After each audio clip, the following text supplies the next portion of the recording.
There's a lot of off-ramps surrounding the Southern Baptist Convention right now, and a lot of churches are taking those off-ramps. So today I'm going to be talking to Pastor Nathaniel Jolly about why his church decided to leave the Southern Baptist Convention. Conversations with a Calvinist begins right now.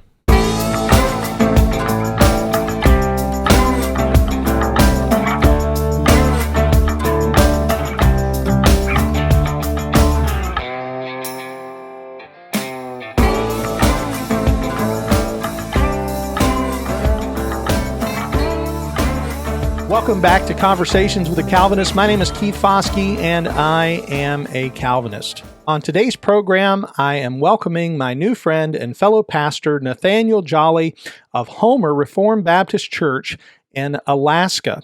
Now, I want to bring him on, and I want to mention something really quick. We may have a few internet issues today because Nathaniel's coming, as I said, all the way from Alaska, but he is joining us today via his cell phone internet. So if we have any internet issues, we'll try to edit those out. Hopefully we won't. Hopefully we'll be able to have a good show. So thank you, Nathaniel, for being with our listeners today. Hey, Keith, thank you so much. Yes, sir. Yes, sir. So I want to begin by saying that the reason why I'm having you on is because of a recent open letter that you placed on your site. Now, I've known of you for a while. I actually posted some things that you had quoted on my Facebook page quite a while ago. It was I don't remember what you said, but it was a good quote, and I had quoted you, and I didn't know who you were. And then your name popped up in my Facebook feed, and I sent you a friend request, and we became Facebook friends. And then I noticed your letter that you had posted that you were leaving the Southern Baptist Convention. And so I read the letter, and I said I wanted to have you come on the program to talk about why your church has made this decision. Because as I've noted, there seems to be a lot of off-ramps surrounding the Southern Baptist Convention, and a lot of folks are eyeing those off-ramps fairly hard. And it seems like your church has decided to take those ramps, to take a ramp off, and decided to leave. So we're going to talk about that in a minute. But before we do, I have a couple of questions for you personally, just to introduce you to my audience. Can you tell us when you became a believer, when you got called into the ministry, and how long you've been a pastor? Yeah, thanks for those questions. As my wife could tell you, timelines are not my strong suit, but I came to the Lord a little bit later in life. I didn't grow up in a Christian home, and so it was end of high school, maybe beginning of college, when I came to know the Lord. And from there, I ended up in a pretty decent church for a while, and then my journey took me into the charismatic church through some unfortunate circumstances. And so I was in the charismatic church for some years. And of course, that comes with this all kind of stuff. And then God, in his graciousness and kindness, led me out of that. And so I ended up coming out of the charismatic church. And I guess, I don't know, that's been maybe 10 plus years or something like that now. And in God's providence, here we are in Homer, Alaska, planting a church. And so that's the short version. Awesome. So when you left the charismatic church, were you a pastor in the charismatic church? Yeah, at the point I left, I was not pastoring. I was teaching in the church. And so various home groups. The structure in the charismatic church is very, let's say, loose.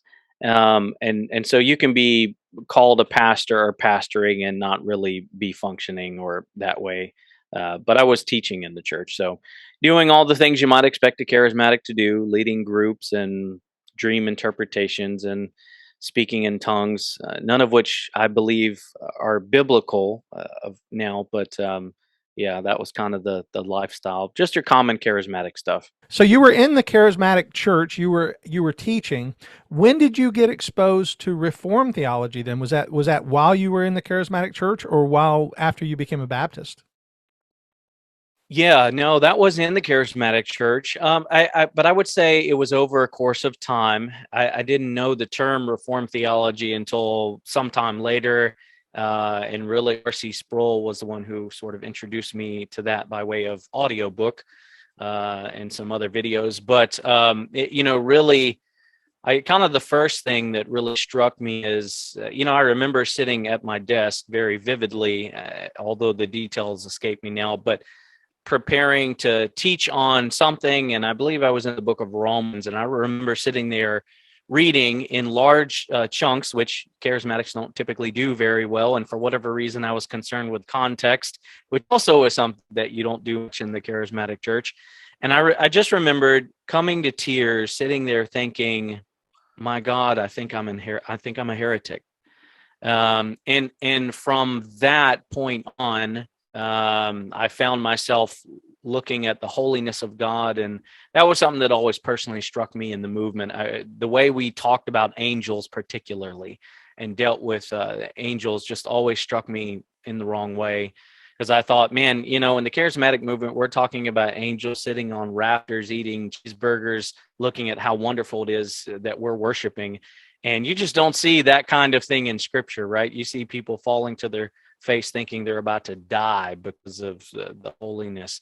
And so that's kind of really what began the process. And then from there, I stumbled across this acrostic tulip, and well, what is this all about? And total depravity, yeah, I got that one. And I just kind of went through, and the more I dug into scripture, I'm most committed to the Word of God, and that's really what brought me out. It wasn't another person so much as just what I saw in scripture was not what I saw in the charismatic church. And so God used that over the course of some years, and then eventually that developed, and here we are, some many years later, as a Reformed Baptist church. So Awesome. And as a Reformed Baptist church, you were still part of the SBC. That's something I think people often don't realize is a lot of SBC churches are Reformed in their theology, such as those in the founders groups and things like that. So there's a lot of churches that are Reformed, yet still Southern Baptist, even though some Southern Baptists would say, well, Southern Baptists are traditionalists or provisionalists, and they're not Calvinists. But that's not true. There are a lot of Calvinists in the Southern Baptist movement. Would your Homer Baptist Church, you said it was a church plant. Now, is this a church that was planted from another Baptist church, or was that a church that you planted independently? yeah, no, we have a sending church, and our sending church is in Tennessee. We planted out of them. And so also Southern Baptist, which is kind of how we ended up staying in the Southern Baptist world. But you're right. There are many, many, many God-fearing, Bible-believing, and rightfully so Calvinist Baptists in the Southern Baptist Convention. Awesome.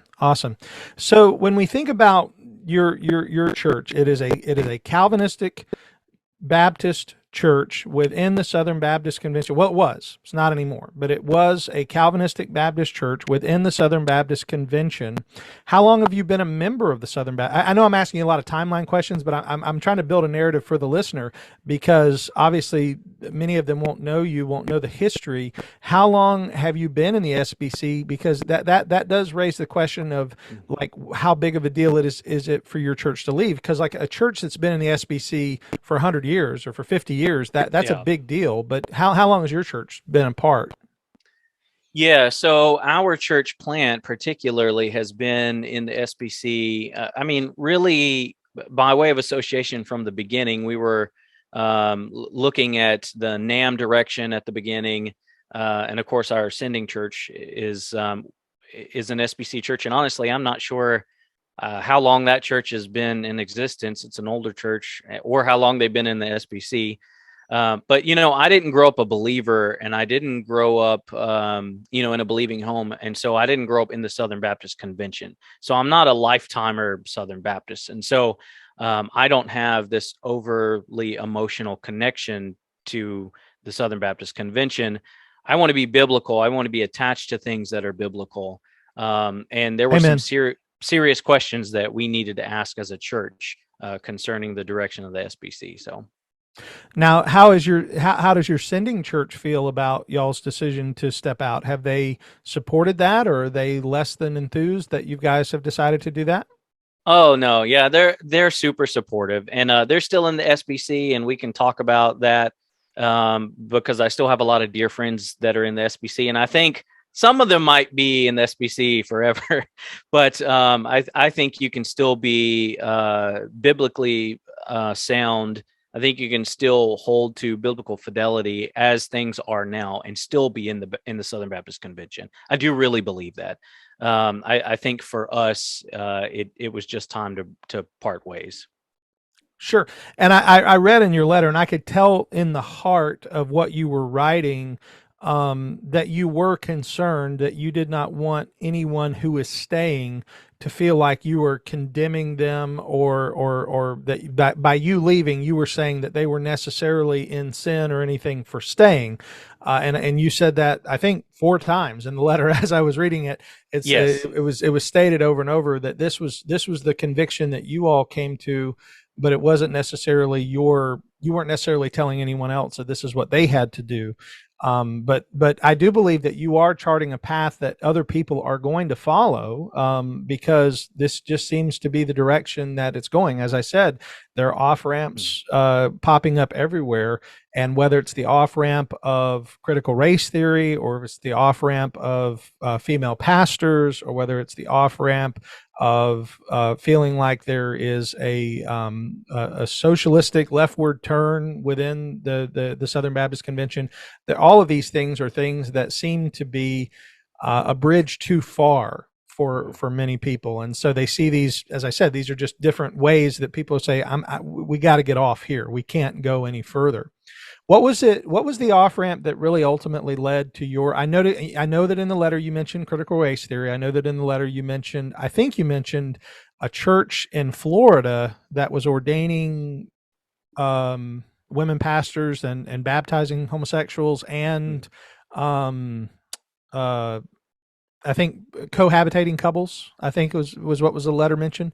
But speak to that. Talk about what was it that the bridge that pushed you guys, or the bridge too far. Yeah, well, if I may, let me just speak to the first point first, about why I did put so many times in the letter that I think faithful churches can stay. Because I worry, when I hear some guys leave, kind of use the language of, well, it's sinful to stay, however they may state that. Let me tell you why that's not true. I'll argue someone to the grave that that's not true. When we leave, we need to do so out of conviction and biblically. And when we accuse people of staying, of being in sin, that has to be something that's biblical too. And I just think we need to be careful with that. The way the SBC is structured, and there are guys who understand this far better than I, but as I understand it, one, it's not a convention. It's a collective of churches working together. It's not a top-down convention, although it looks that way. When the SBC adopts resolutions, that's not binding on any individual church in the SBC. The second thing is the Baptist faith and message, to which every church has to adhere to, or at least in theory. That is so vague that you can do that as long as you're just a Christian, right? Funding, you can control the money and where you send it in the SBC. So because of those things, the way the SBC is set up, you can decide not to fund certain things. You can be faithful to the Baptist faith and the BFM 2000, whether or not another church is or not.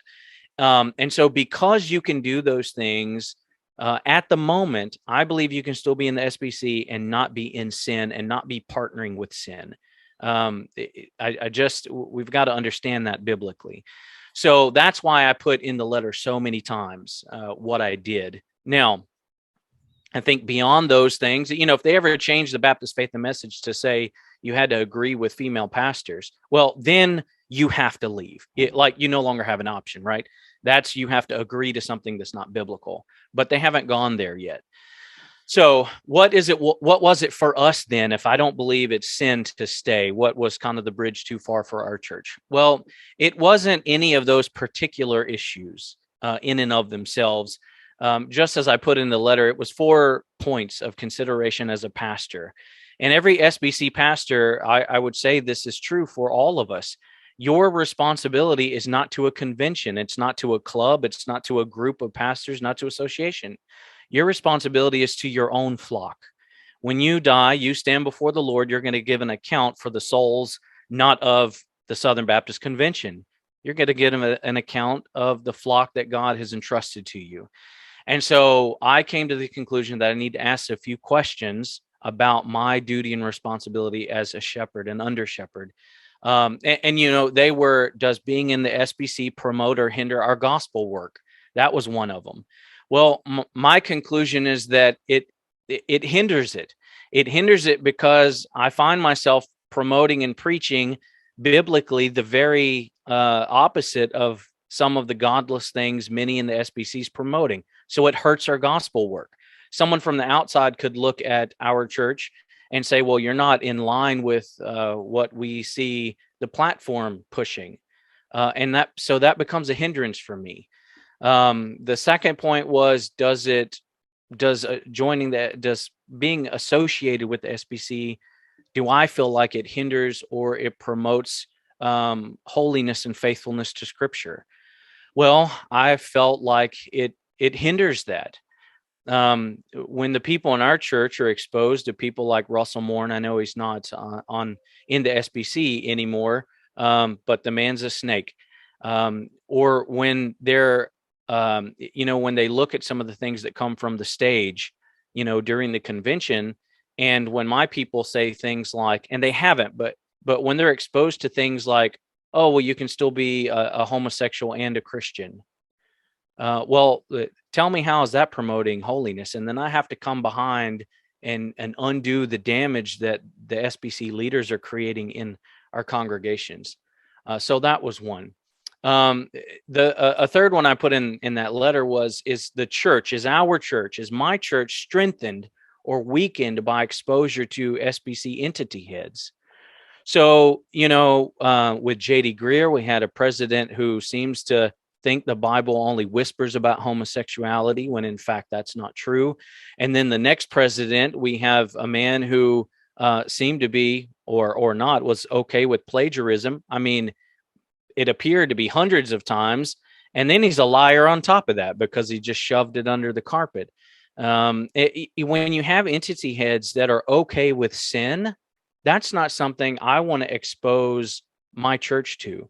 That doesn't strengthen the church. That weakens the church.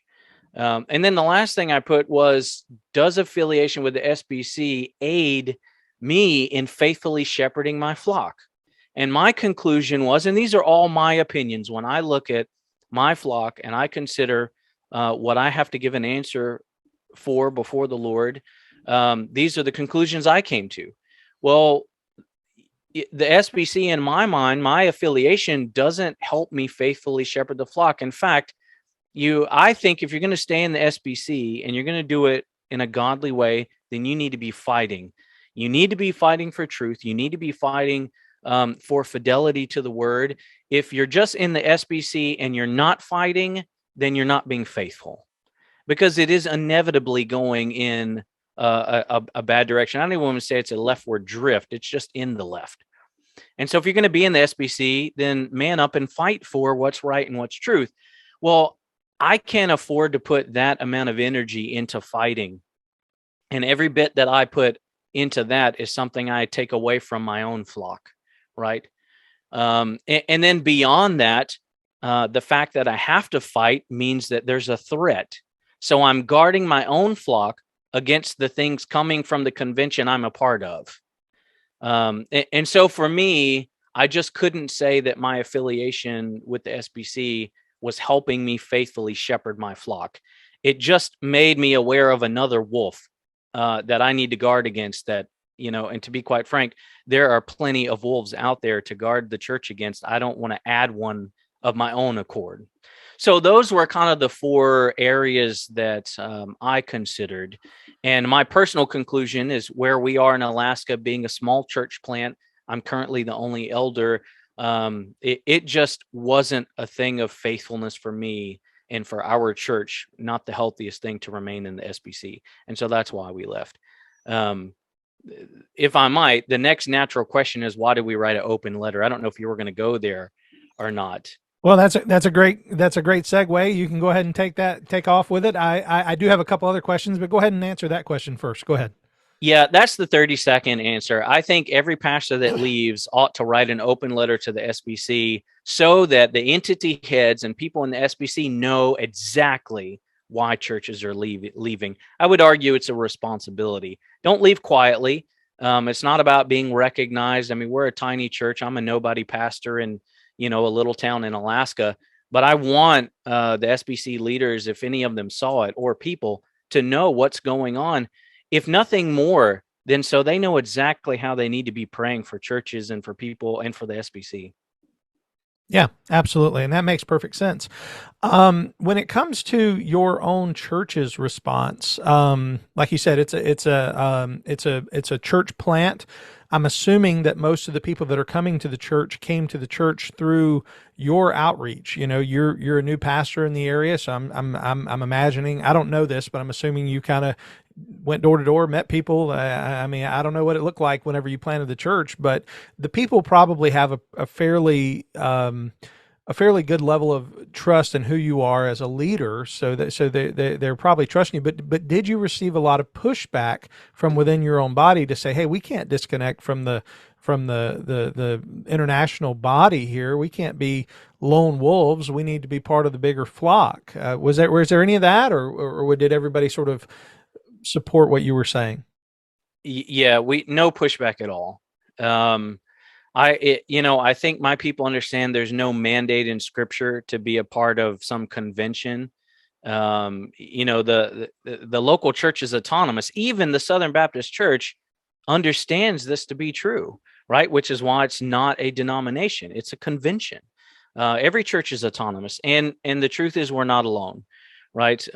We still have just wonderful, godly folks we're connected with, like Founders Ministry, and our church is a member of the G3 network as well. And so we've connected with other godly, like-minded churches for fellowship and for prayer and strengthening and things like that. But I presented my concerns to the congregation, and those concerns were just based on what the Lord would have me do as a faithful shepherd, and it had to do with the health of our flock. And of course, that's what everyone wants to see, is us have a healthy, God-fearing, biblical church. And so we didn't have any pushback. Awesome, awesome. Now you mentioned the G3 network. I know that that's a relatively new organization that's gathering based on the G3 conference that's been very popular over the last decade. What was the process of getting to become a part of that? Is that just because we're not yet? Our church is we're part of the founders, but we haven't done anything with G3. Is that something that is open to any and all Reformed Baptist churches, or what's their criteria? Yeah, as I remembered, it was actually a pretty simple process. You can go to their website. They ask a handful of questions about the church, about your leadership, about your beliefs. There's some doctrinal statements you have to agree to, but it wasn't an overly complicated process. And have you had any response from that? Has anybody reached out to you because of your connection with them or because of your connection with the founders? We get messages from people all the time because we're on the founders website. Hey, we found you on Founders. We're in town. We wanted to visit a Reformed church, so we're coming to you on Sunday. You guys get that as well? Yeah, I know that we've had some visitors from Founders. I'm not sure about G3 just yet. We don't get many out of town visitors in Alaska per se. Guys come in the summer and it's packed, but guys are out on boats fishing or whatever. We may have had one, but I'm not sure. Tell me again where you are in Alaska, because I've never been there. I'm a Florida boy. I've never ever been in that far north. So where are you located? We are located on the peninsula in Homer, Alaska, and we're at the very end of the road system, right before you fall into the ocean. So we're on Can a you see very, Russia? Can you see Russia from your house? we can't. I can't see Russia from my house. I can see Russians from my house sometimes. We have a pretty big Russian community here, but Oh, okay. I yeah. don't know if you got that joke, the Sarah Oh, I Palin joke. did. Okay, I okay. did. Yep. Yeah, and where we live right now in the height of the summer, our high today is a very hot 54 degrees. So Oh, wow. Wow.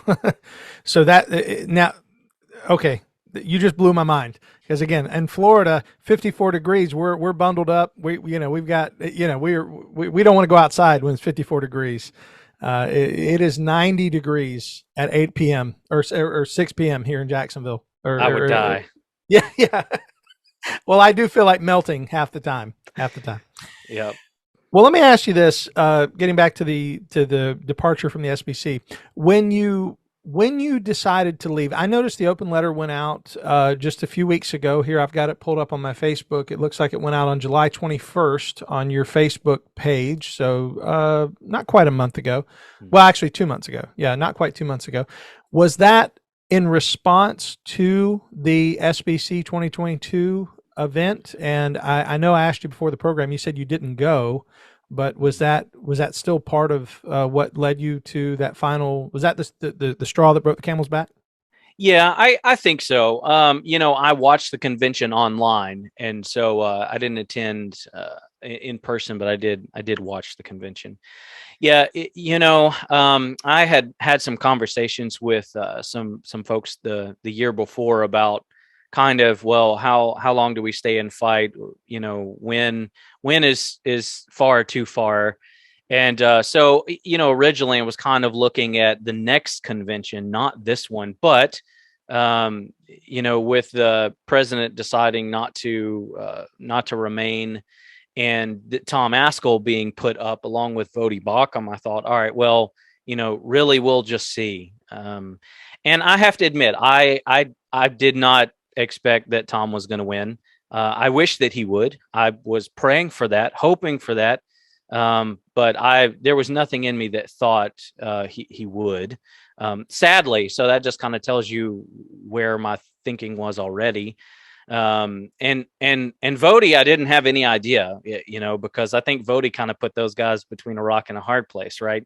The SBC is so worried about your skin color these days that there's some irony in the fact that he didn't get the vote. But anyway, Do so you just think? Do you watch. think? I'm sorry, I have to ask this question. Do Yeah, you think putting it in California was strategic, or do you think that that was just the luck of the draw? Because it seems to be that putting it in California drew more people from that side of the aisle, because of course California being a yeah. leftward leaning community. I mean, I know a lot of guys in Florida didn't go. They're Yeah, not going to fly to yeah. California. So as I understand it, that couldn't be the case because actually the location is actually picked years in advance. It's Okay, not publicly announced, but it was actually picked a long time ago, as I understand. I so like did the Super originally Bowl, they know where it's going to be. It's not, yeah. Yeah, I did originally think that, but someone corrected me who knows these things. And actually, those convention locations are picked some years in advance, as I understand. So I don't think it helped, but I don't think it was planned. I think they probably celebrated that. But yeah, so, I looked at everything that came out of the convention, giving Rick Warren the open floor while shutting down, people like Tom and Jennifer Buck, who, I mean, that was a good example for instance. Let me just talk to Tom and Jennifer Buck's situation. It's all kind of been out in the open and the public, and Jennifer Buck is a abuse survivor and those kind of things. The SBC paints this big picture of how we need to care for the abused, and we do, right? No Christian denies that. No Christian denies that. We want to love the abused. We want to care for the abused, but we want to do it. We have a book that tells us how to do that, Amen. right? So we want to do it biblically and in a God honoring way. And so you have the convention that's making this big public scene about abuse victims, but then they literally turn the mics off on two people on the floor, Tom Buck and Jennifer Buck. They didn't even let Jennifer Buck speak, right? Mm. So the hypocrisy in that sort of thing was astonishing. So basically, what they communicated very clearly is that we care about abuse victims as long as you're the right type of abuse victim. So if you're not on our side politically, then actually you're not the kind of abuse victim we care about. And so just all those kind of things together, along with, the previous line of thought, sort of led us to say, well, I don't see that this ship is going to get turned around. I think it's the Titanic. It's already hit the iceberg. It's sinking, and now it's just a matter of how far you want to climb up on the ship before you jump off onto a raft or something. And for us, it's just far too gone. I think a lot of guys are staying, if we're honest, just out of emotional attachment, and I don't think that that's necessarily a bad thing, but I just don't have that. And our church is far more concerned with moving forward in what God has for us in our own community than trying to salvage the SBC that seems at this stage outside of a miracle to be unsalvageable. Absolutely. And for listeners who may not know this, just a few weeks ago, I did interview Tom Buck on our program. So if anyone is interested in going back and learning more about Tom's situation and the situation with his wife, please look back into our archives. You can see where I talked to Tom Buck about that same subject that Nathaniel has just brought up. So yeah, that was a horrible situation. It's sad to see anyone treated the way that they have both been treated throughout this entire course of events, and it does sort of draw a line in the sand and say, okay, if you're on this side, it's not that we're not going to treat you right. We're not going to even treat you civilly. We're just going to not listen to you. Yeah. And that sure does, it sure does paint an ugly picture within the community for sure. Yeah, I think, for us, you can, and I tweeted something about this, I don't know, it was today or yesterday. There are a lot of people far more intelligent than I am. They have far deeper insights into the SBC than I do or ever will. And they can give you these very kind of complicated and very detailed summary of all the issues in the SBC. And I think those are very good and they're very right. And they're coming from incredibly God-fearing and intelligent men. But we can really just get to brass tacks. The problem in the SBC is that there are far too many people in leadership who have no fear of God than those that do. And that's the problem. And when you lose the fear of God, you allow all kind of sin to creep in. And that is what has happened in the SBC. Undeniably so, the SBC is okay with women pastors. I mean, you can stick your head in the sand and you can say that's not true, but the fact that churches are doing it and not disfellowshipped proves that it's not a concern. I mean, they were going to try to do what is it? They were going to try to do a big committee on what Southern Baptists believe a pastor is.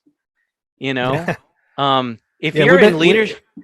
I was saying you've been a convention since the mid 1800s, and you haven't defined what a pastor is yet.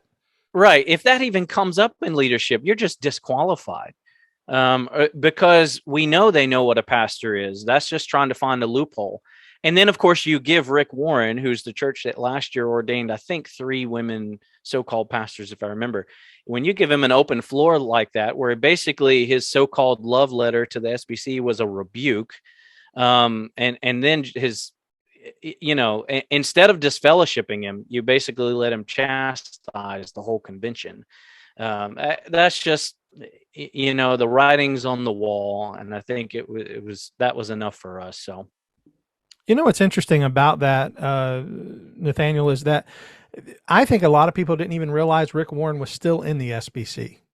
I mean, as far as like the rank and file people, they think of the Purpose Driven Life that that came out back in the late 90s, Purpose Driven Church, and every church did the 40 days of purpose and all that different stuff. And they bought I remember seeing banners that churches were putting up. We're doing 40 days of this and that.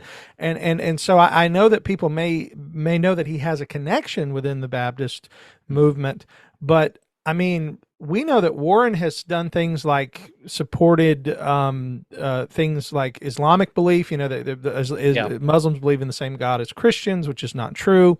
Warren has promoted the Pope, saying that he was our Pope, and sort of a blurring the line between Protestant and Catholic. The one thing that he did that so offended me, and this was actually not even something I think a lot of people know about. I wish maybe I can find the clip. But he he was giving a talk to a group of businessmen. Now, this was not a Christian group. This was a company that had brought him in as like a motivational speaker. He was like the Tony Robbins of this group, and he had come in and he said. He was telling a story about his son, how his son was asleep in bed, and he would sit and watch his son sleep, and how proud of his son he was just watching him sleep. And it was a touching story. I mean, every father who has a son, we understand the heart of what he was saying. And he says, and that's the way God looks at you. God looks at you and he's just so proud of you. And he says, that's my boy. I'm so proud of him. And I remember thinking, this is not a church. This is not a group of regenerate people. This is a group of businessmen who are probably many of them unsaved. And basically he just said, God looks at you with approval. God looks at you by saying, that's my boy. And I'm proud of you, even though you're probably going to bust hell wide open if you don't repent and turn to Christ, not probably, you will, if you, sorry, I didn't even get my preacher mode there for a moment, but that's the thing of my heart is here's the guy who's claiming to have influence over 1 million pastors, which is, I think, is ridiculous.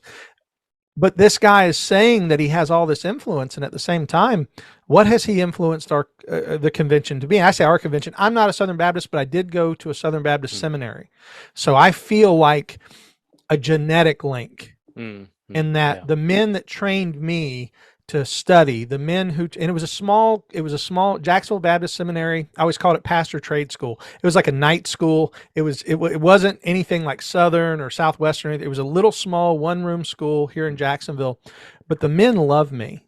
And I remember one of the questions on an exam, and this is going to make you laugh. One of the questions was, what is the most, biblically adherent group in the world? And it was the Southern Baptist Convention. That was the answer, because they were so committed to the SBC. They believed it was the one that was following the scripture most closely, and they wanted you to affirm that on the test. You knew what the right answer was, even if you didn't believe it. You should have wrote in Grace Community Church, John MacArthur. I think I would have been quickly removed. They were not Calvinists. When I became a Calvinist, it was somewhat of a disappointment to some of my professors. They still love me. A couple of them are now with the Lord. They're Calvinists now. Yeah, but, yeah. We're all totally sanctified when we get to heaven. So, yeah, that's right. They've got great theology now. Yeah. And I want to say, I don't want to come across too harsh when we talk about the SBC, because I know it does. But here's the reality. I get part of this is because I didn't grow up in a Christian home, although I grew up in the South. Otherwise, I guarantee you we would have been Southern Baptist for life, probably. But here's the reality. When we get to heaven, there aren't going to be any questions about what convention or denomination you were in. Right. And I think even to bring it a little more closer to home, when we really, as Southern Baptists, you talk about the cross and Christ, you hear the language a lot. But are we really committed to the Christ who came and bore our sins? I mean, Jesus came and just look at his life. He was chastised. He was spat on. He was abused. He was beat. He went to the cross in a manner that no human being could really go to the cross. And he paid the penalty by bearing all of our sins, those who believe. And I just think if we really love Christ, I mean, you go to Ephesians, it says, walk, chapter 4 in the first verses, right? Walk in a manner worthy of your calling. If that's our goal, how could we ever set aside and pretend some of the things that we see in the SBC just aren't happening? Yeah. It's an affront to Christ. It's an attack on Christ when we just ignore those things. And that's why I say, if you're going to stay in the SBC, man up and fight this stuff. And if you're not going to fight, then get out of the SBC. If we love Christ and we love the truth, then those are your two options: get out or fight. But you can't ignore it because these things paint a picture before the world that it's just, to be honest, it's a violation of the third commandment. The SBC, for an unbelieving world, reflects the character of Christ. And the third commandment is you should not take the name of your God in vain.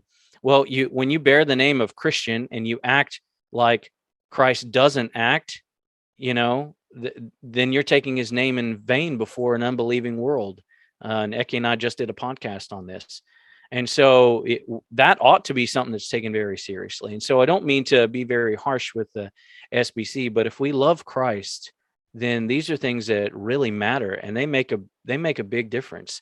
The world shouldn't look at something like the Southern Baptist Convention and think, oh, well, God approves of us being homosexual Christians as long as we're celibate, which is stupid and no such thing exists. There's no such thing as a celibate homosexual, because homosexuality by definition is, it entails the very act. I mean, it's perverse. It's based on perverse sexuality.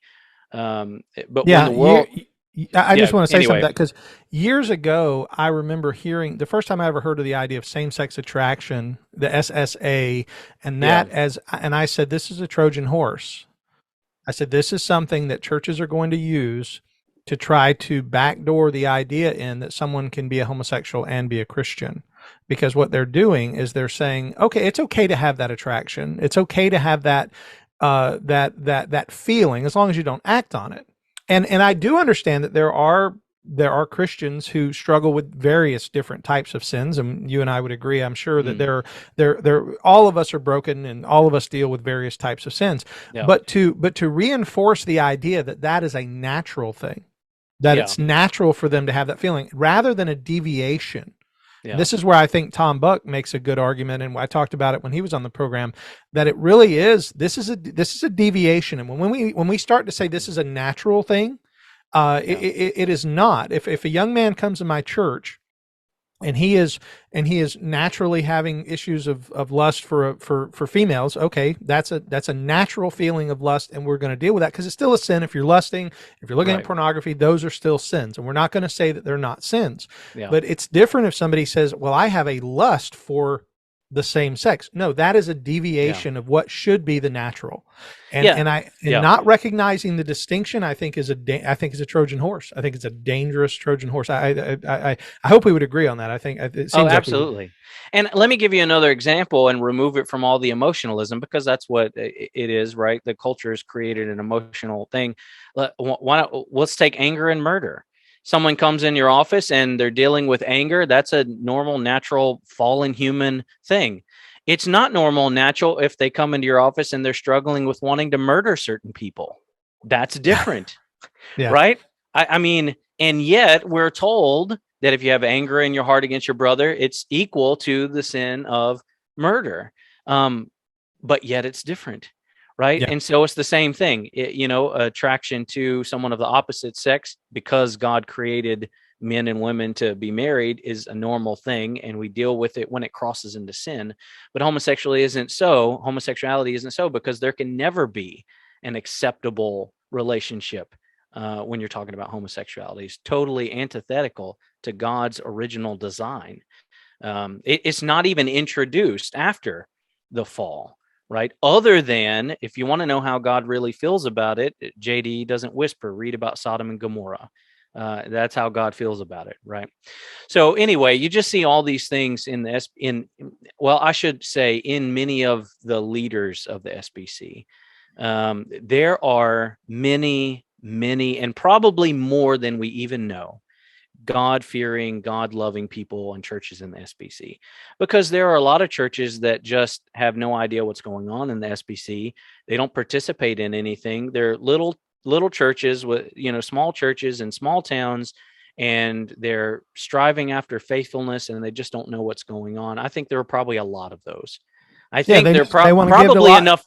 They can make a difference. They want to give to Lottie Moon and all that. They want to give to the cooperative fund and Lottie Moon and all that. Yeah, they just want to feel like they're doing something. Yeah, and they're not involved in the politics, and they don't really know what is going on with, Danny Aiken's seminary and all these things. And so we do need to recognize that. But at the same time, those guys aren't controlling the direction of the SBC. These entity heads are.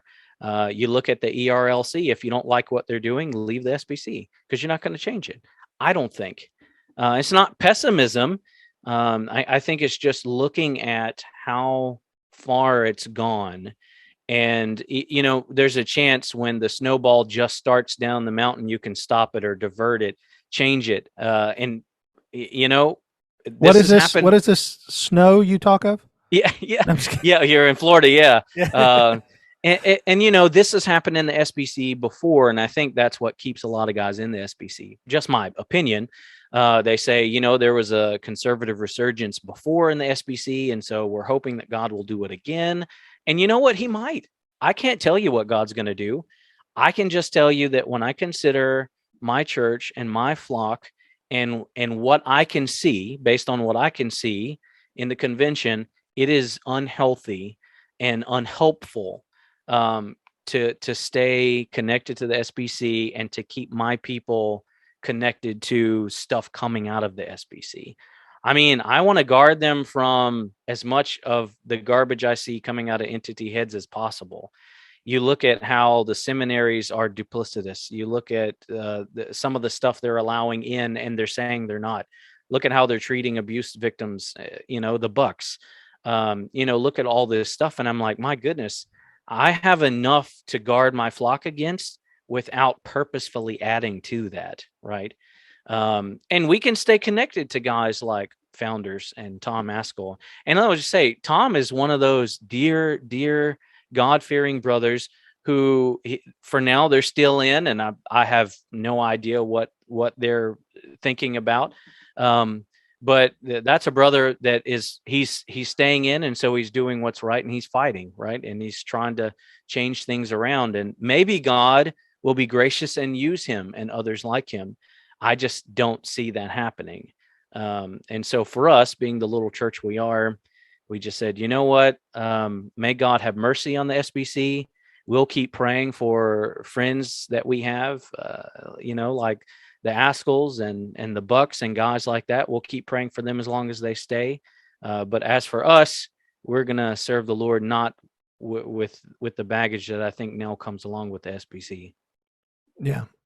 And that makes perfect sense. And I think, as I said from the beginning of the program, there's a lot of churches that are wanting to go that way. And I think the more churches that do, and as you did, write an open letter showing why you did, I think there's going to be more people who are following, not necessarily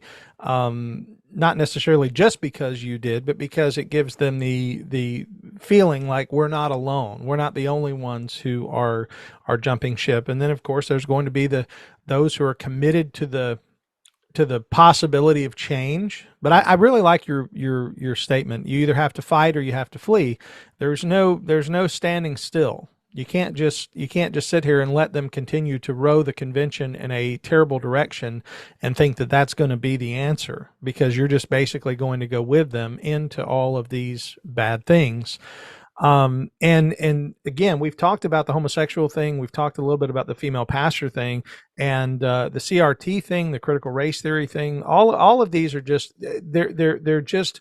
they're all fruit of a tree that's going in a direction that seems to be, as you said, opposed to the gospel. And if you're in a Southern Baptist church, then you're having to deal with these things with your people. You're having to tell them, well, no, we don't believe that, but we're in a group that does.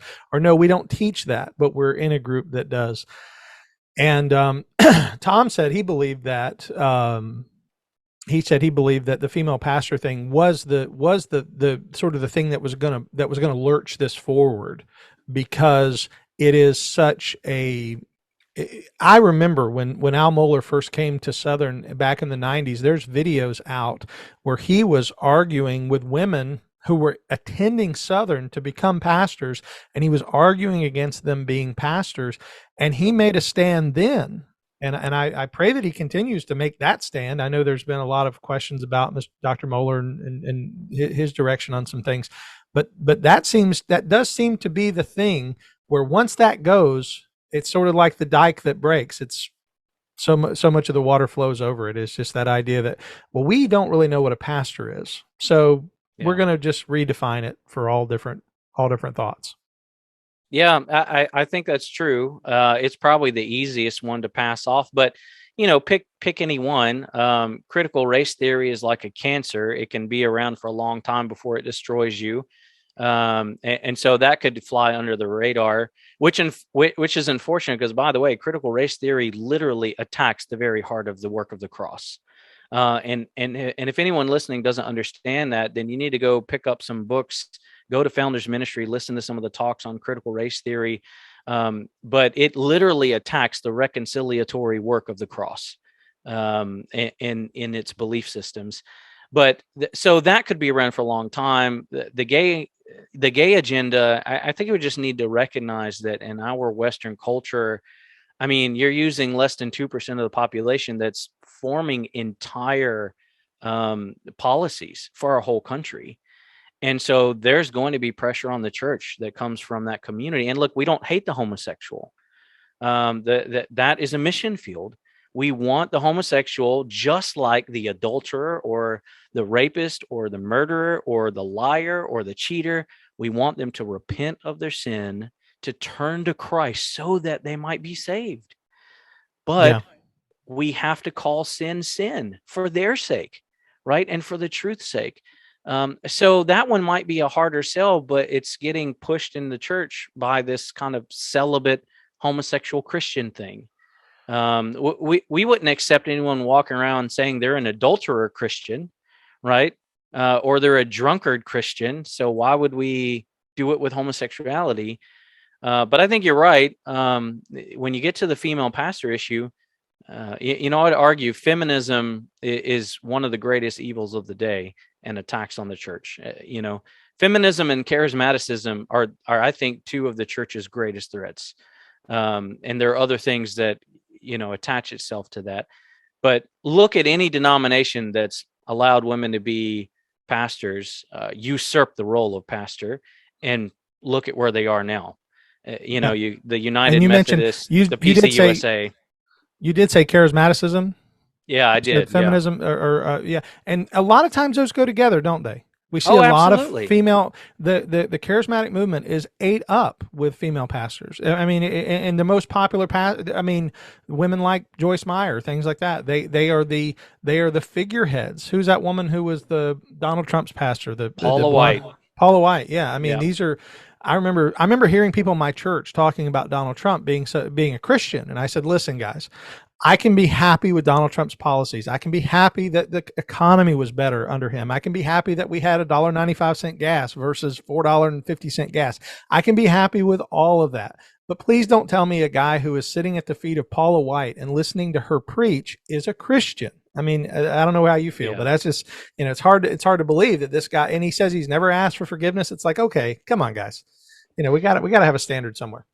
Yeah, he's not a Christian. I don't even know how you get to that conclusion other than you let emotions rule your doctrine instead of the Bible. I voted for him.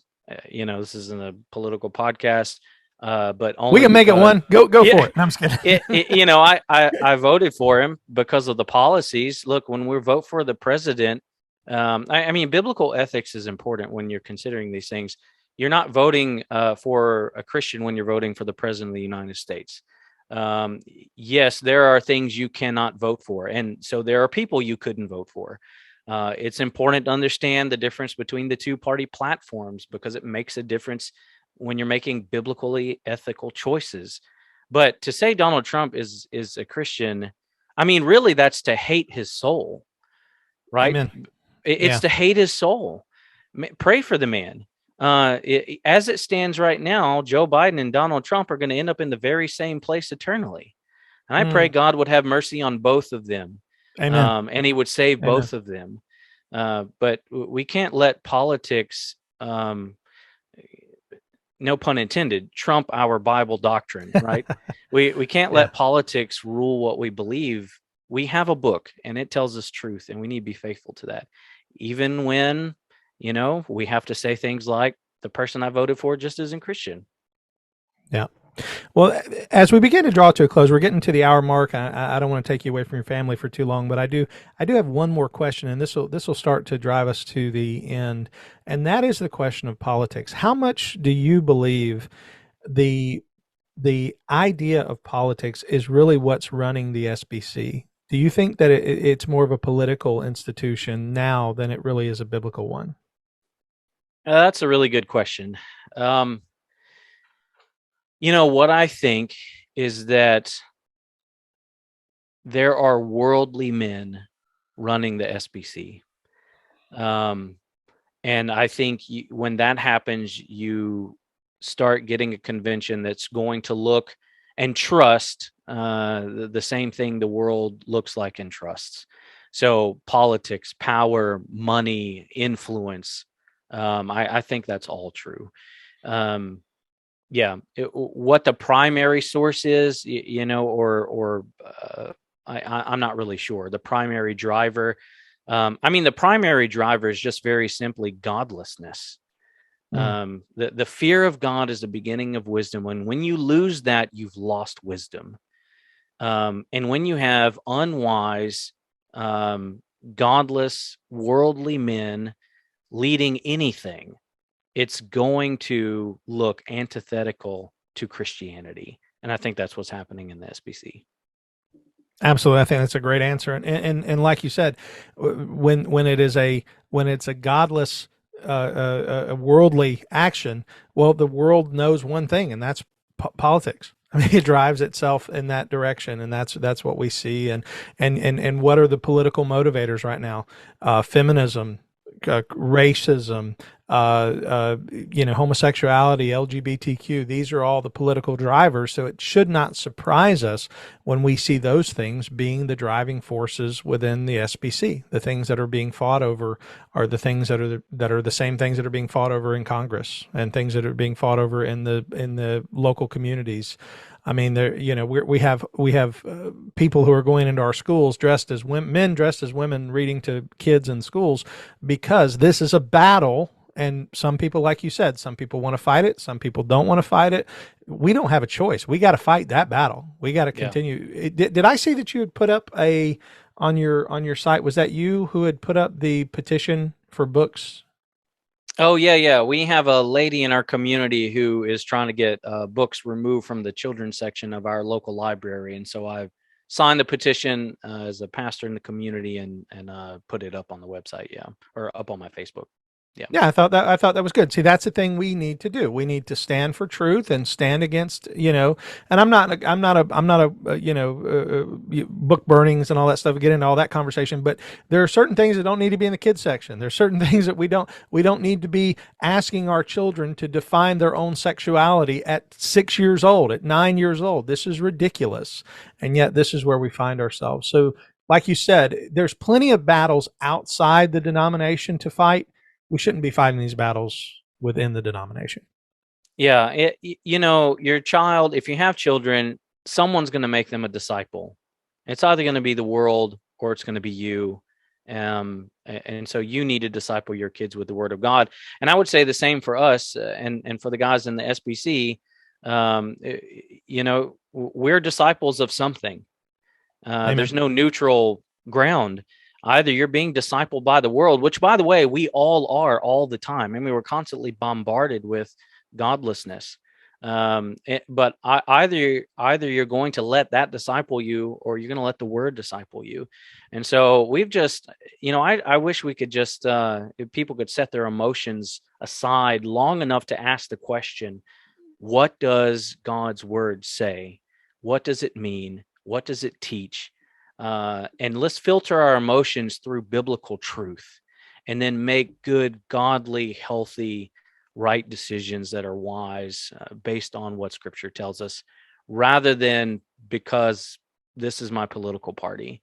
If you're making decisions because of your connections to anything other than the Word of God, you're wrong, and Amen. you're going to make dumb choices. We all do that at times, but we pray by God's grace. We depend more and more on God's word and less on stuff around us, including our own hearts, because they might be made new, but they're still desperately deceitful, right? Amen. Amen. Well, as we close, I want to ask two quick questions. One, If there was a pastor or a church out there that wanted to get a hold of you because their church is thinking about moving in this direction, and that maybe the pastor needs prayer or has an idea that wants to ask you questions for how you guys went about this, is there a way for people to get a hold of you directly if people wanted to?